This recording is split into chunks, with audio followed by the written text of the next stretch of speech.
মোহাম্মদ বাজারে টুলু মণ্ডলের অফিসে পুলিশি অভিযান।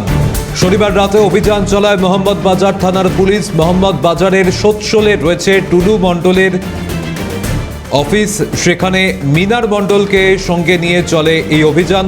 উদ্ধার হওয়া নথি যাচাই করেন পুলিশ আধিকারিকরা। মোহাম্মদ বাজারে টুলু মণ্ডলের অফিসে এবার পুলিশি অভিযান। এখনো পর্যন্ত টুলুর কোনো হদিশ মেলেনি।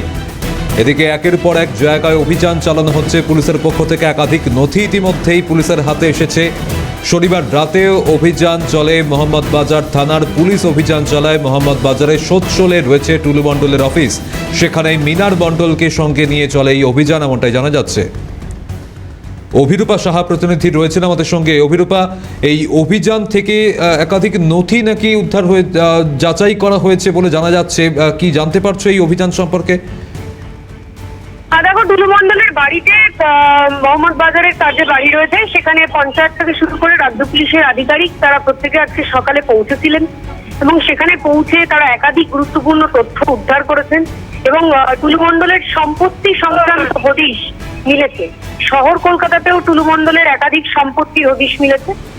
তার মধ্যে গোটা রাজ্য জুড়েই প্রায় কলকাতা এবং হাওড়া জুড়ে প্রায় 25টির বেশি সম্পত্তির হদিশ মিলেছে। শুধুমাত্র কলকাতাতেই প্রায় 7 থেকে 10টি সম্পত্তি। তার মধ্যে রুবি রয়েছে, রুবি বাইপাস, অন্যদিকে রাজারহাট, চিনার পার্ক, সল্টলেক, নিউ টাউন, হাওড়ার সাঁতরাগাছি, ডোমজুরের মতো একাধিক জায়গায় বহু ফ্ল্যাটের হদিশ এই মুহূর্তে পাওয়া গিয়েছে। এই সমস্ত সম্পত্তির ডিটেলস এই মুহূর্তে রাজ্য পুলিশের আধিকারিকেরা বাজেয়াপ্ত করেছে। শুধু তাই নয়, এই ফ্ল্যাট বা এই বাড়িগুলি কার নামে কেনা হয়েছিল, কি বিষয়, এগুলো খতিয়ে দেখা হচ্ছে রাজ্য পুলিশের তরফ থেকে।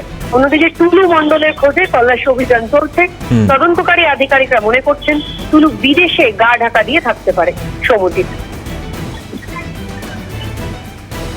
ধন্যবাদ অভিরূপা।